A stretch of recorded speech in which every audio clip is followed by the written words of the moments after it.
우리 아이들의 신앙은 성장하지 못할까? 그 대답은 이것입니다. 주일 학교만을 너무 의지했기 때문에.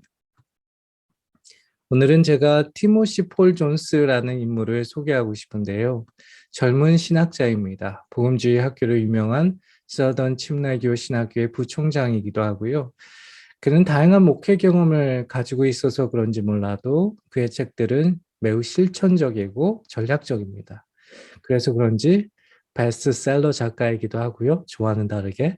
특별히 가정 목회와 크리스천 리더십, 변증론에 관련된 책들을 많이 썼습니다. 그의 책 중에 최근 책 중에 하나인 실천적 가정 목회라는 책에 보면 이런 대목이 나옵니다.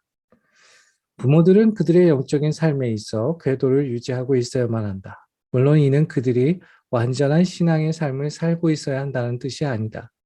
그러한 이상은 사실상 불가능하다. 어느 누구도 완전한 삶을 살아갈 수 없기 때문이다. 그럼에도 불구하고 우리 부모들은 그리스도를 닮아가거나 혹은 그리스도를 본받아 살아가기 위해 노력하고 있어야만 한다. 우리는 계속해서 우리 자신의 제자도의 생명력을 가지기 위해 영적인 원리들을 실천할 수 있어야만 한다. 우리는 우리가 다다르고 있지 않은 곳에 우리의 자녀들을 이끌 수 없다. 아마도 여러분 모두가 한 번쯤 자녀의 신앙 문제 때문에 고민해 본 적이 있으실 겁니다. 우리 아이들의 신앙을 위해 기도도 많이 했고, 교회도 충실하게 다니도록 노력했고, 게다가 주일학교를 위해서라면 누구보다도 열심히 돕고 협력했는데, 심지어는 아이들의 신앙을 위해서 교회를 옮기기까지 했는데, 아이들의 영적인 상태를 지켜볼 때 우려되는 부분들이 많았을 것이라고 생각됩니다. 도대체 무엇이 문제일까? 기도가 부족했던 탓일까?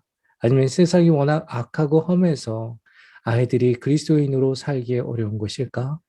티모시 존스의 말은 그것에 대한 대답을 우리에게 선사하고 있습니다. 왜 우리 아이들의 신앙이나 영적인 상태가 완전하지 않을지언정 사실상 그것은 불가능하지요. 항상 애매한 상태에 있을까? 여러분 이 말을 오해하지 않길 바랍니다.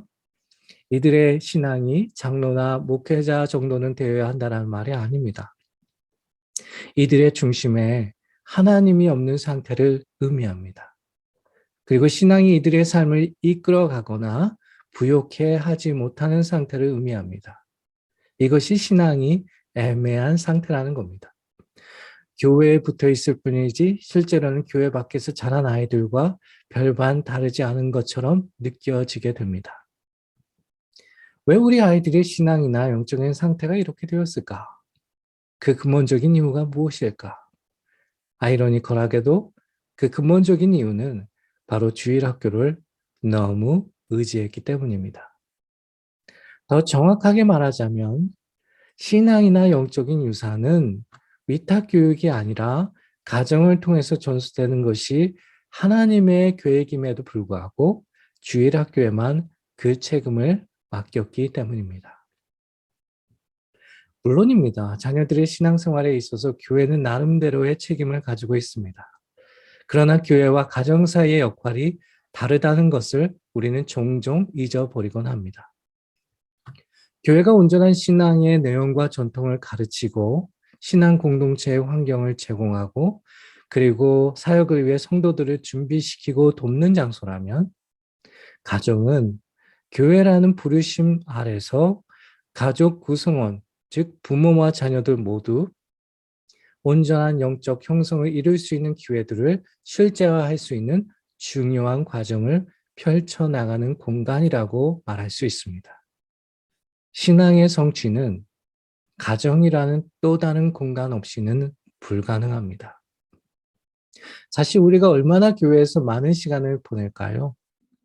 일주일이 총 168시간이라고 할 때 일주일에 한두 시간, 어른들은 주일 예배, 아이들은 교회 학교에서 시간을 보낸다고 할 때 과연 이를 통해 우리가 온전한 신앙인, 원활한 영적인 삶을 살아갈 수 있을까요?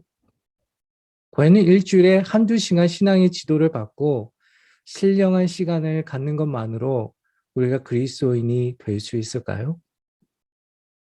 어떤 조사에 따르면 일반적으로 일주일에 168시간이라고 할 때 우리 아이들이 대체적으로 사용하는 시간의 비율이 바로 이와 같다고 합니다.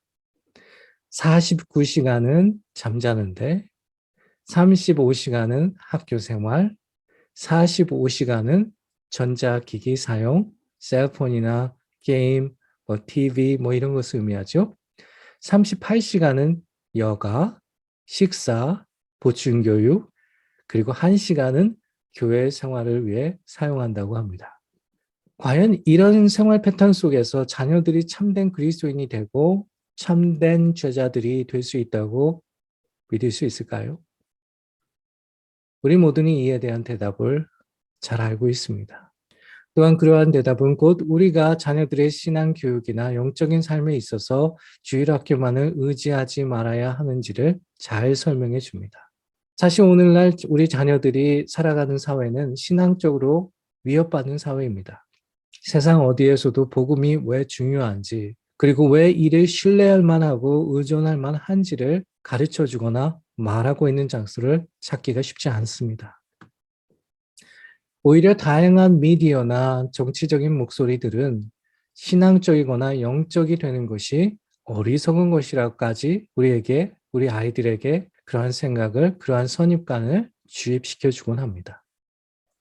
게다가 글로벌 사회를 살아가면서 다양한 종교들의 등장은 우리 자녀들이 그리스도인이 되는 것뿐만 아니라 그리스도의 제자들이 되는 것이 어떠한 것인지에 대해서 혼란과 어려움을 가중시키고 있습니다. 이런 세상 가운데 살아가는 자녀들을 그대로 방치해 두는 것은 사실 크리스천 부모들의 책임을 져버리는 일과 같습니다. 그리고 급기야 그런 방치가 오히려 그들이 성인이 되었을 때 가족 구성원 간의 갈등의 주요한 요인이 되곤 합니다. 따라서 부모들은 영적, 신앙적 위협 가운데 살아가고 있는 자녀들을 지켜주고 이끌어줄 수 있어야만 합니다. 교회에 같이 다니고 있으니까 괜찮겠지 하는 생각을 목표로 삼으면 안 된다는 얘기입니다. 그것 이상의 어떤 것을 가지고 노력하고 또한 추구하고 있어야 한다는 말입니다. 만약 기독교 신앙이 해로운 것이 아니라면 그리스도의 제자가 되는 것이 어리석거나 악한 것이 아니라면 이를 포기할 필요가 있을까요? 만약 그리스도의 신앙과 제자가 되는 것이 인생의 선물이요 특권이라면 내 자녀들에게 이를 살아갈 수 있도록 하는 것이 부모들의 책임이고 또한 이를 요구하는 것이 무리한 요구일까요? 부모가 비록 불완전하다 하더라도 그리스도인으로 살아가는 모습을 보여줄 수는 있습니다. 아무리 가르친다고 하더라도 어떤 실제적인 예가 없고 경험되지 않은 것을 따르라고 강요할 수는 없습니다. 다행인 것은 하나님은 가정이라는 신성한 선물을 주심으로 이러한 제자도의 예가 될 수 있도록 서로를 허락해 주셨다는 겁니다. 중요한 점은 뭐예요? 믿던지 믿지 않던지 심리학이나 여러 연구들에 따르면 아이들은 부모를 통해서 세상을 본다는 겁니다. 즉 자녀들은 부모를 통해서 세계관을 형성합니다.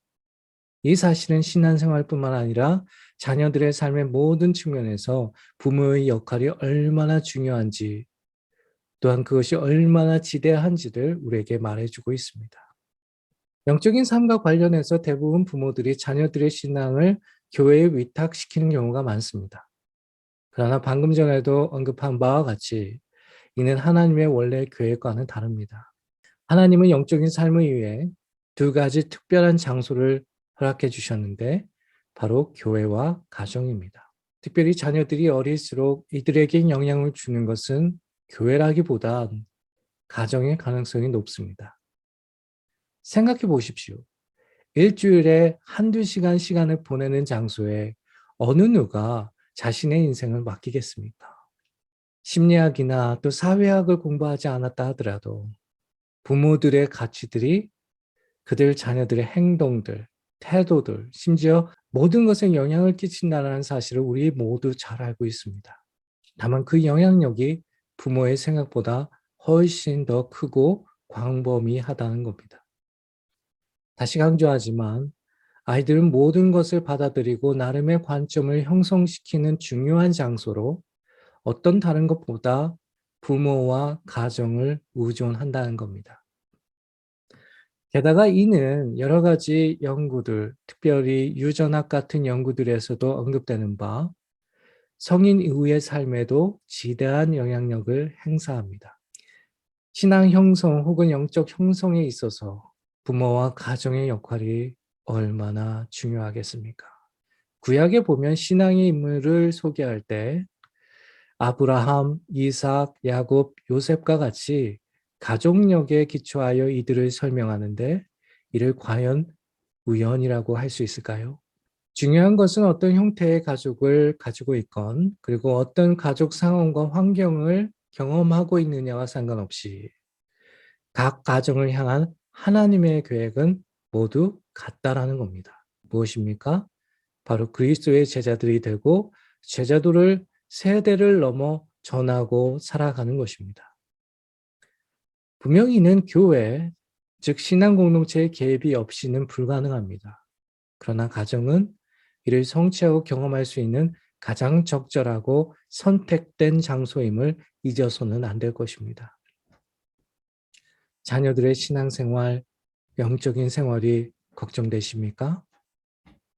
그렇다면 지금이라도 주일학교만을 의지하는 습성을 버리시길 바랍니다. 그리고 가정이 그리스도 안에서 거듭날 수 있도록 해야만 합니다. 더 늦기 전에 말입니다. 그럼 다음 시간에 또 만나요.